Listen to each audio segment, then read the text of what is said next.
Welcome back to Elevate Inspiration for Sunday School.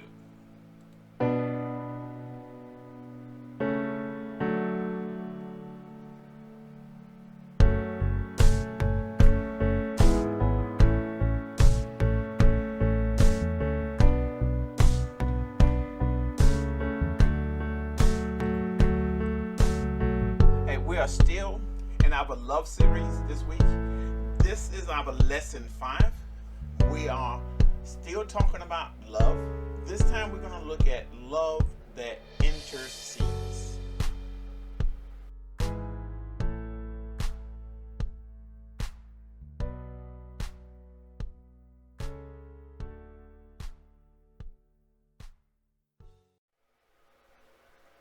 Now, have you ever thought about peacemakers? Now, what risks do peacemakers face in areas of conflicts? The first thing I think about is Dr. Martin Luther King. Trying to be a peacemaker, he was actually assassinated. So we see that peacemakers is a very dangerous business. And we're going to study Jonathan, and I want you to look at it, his role as a peacemaker, because he is King Solomon's son, and we're going to see his actions and how his action enabled a situation that was really violent become peaceable.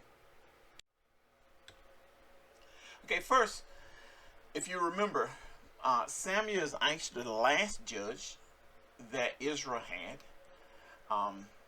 and Israel wanted a king. So the first individual that God appointed as king is actually Saul. And then later he appointed David. And you remember how Samuel went and anointed David, because Saul later found no favor with God. Now, David, and we all remember the story of him fighting Goliath. So David came to victory when David won that victory against Goliath. David really became a warrior, a great warrior. So he's actually came from being a shepherd to a great warrior, and he is actually put in the king's house, King Saul's house. And immediately after he defeated Goliath, you will notice that he developed a relationship with King Saul's son, who is actually Jonathan. To the point that the scriptures tell us in 1 Samuel 18, 1 through 4, that Jonathan gave David his royal robe, his military tunic, his sword, bow, and a belt, as a commander and leader in the king's army. Now, David continued to flourish. One of the things that they sung songs, that David killed his 10,000 and Saul killed 1,000. And because of the success that David had, just like any other time, we have jealousy. Saul became jealous. He envied. And the scripture actually said, if you go and read, that he feared David. So what did Saul do? He tried to kill him. He threw his spear at him one time. And then he decided, said, I tell you what, I would just put him a leader of an army, and I send him down, and I let the Philistines kill him. So these two opportunities, each time David became victorious. So Saul, this is where our scripture is now. So we're going to see the plot. And Saul issued an executive order. He tells Jonathan, his son, and all his servants that they should kill David. So he's been unsuccessful in trying to do it, and everything he devised. So he just immediately goes after David, and he tells his son. Now remember, now the scripture tells us right here that Jonathan delighted in David. So when Saul says this, they created a plan, the clemency plan.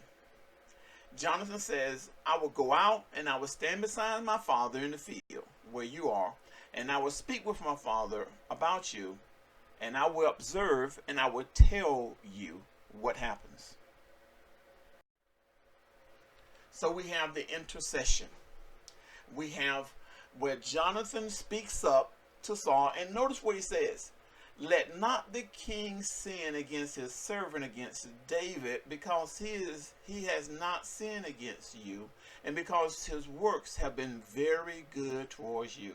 For he took his life in his hand, killed the Philistines, and the Lord brought about a great deliverance for all Israel.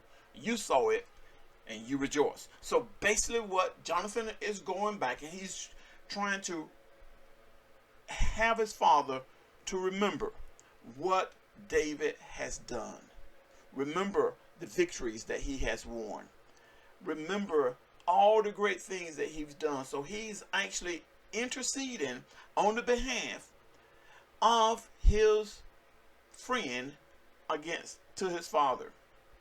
And then he asks this rhetorical question: why then will you sin against innocent blood to kill David without a cause? That is amazing. When you think about Jonathan, didn't really have anything to lose, but he speaks up for this little shepherd boy who is poor just because he has a relationship with him. And then we see a vow here. And the vow is Saul, he's to divorce of Jonathan, and then he swears, as the Lord lives, he shall not be killed. Now, later on, this story plots get a little bit thicker, but we're just going to focus on this episode right here.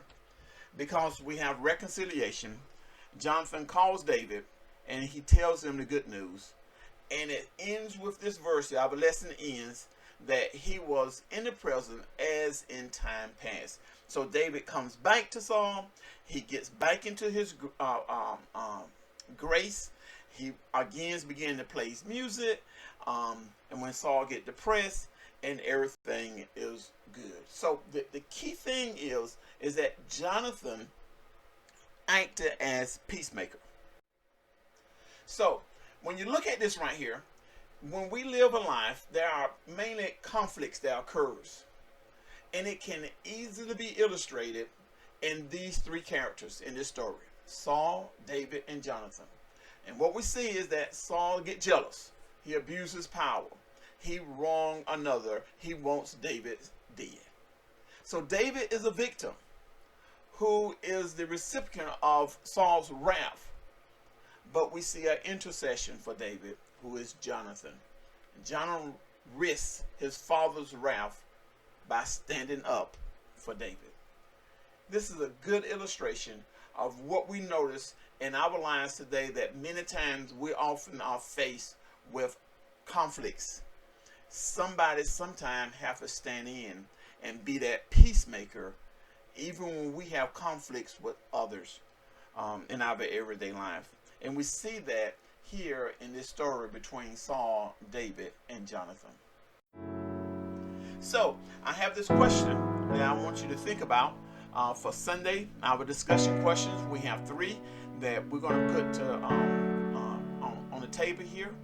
One is, why is Jonathan's friendship with David so special to us? The next one is, why is Jonathan's approach to his father a wise move? And the last question, in what situation should estranged parties be left to work out reconciliation on their own rather than be encouraged to use a mediator? So hey, I thank you all for joining in.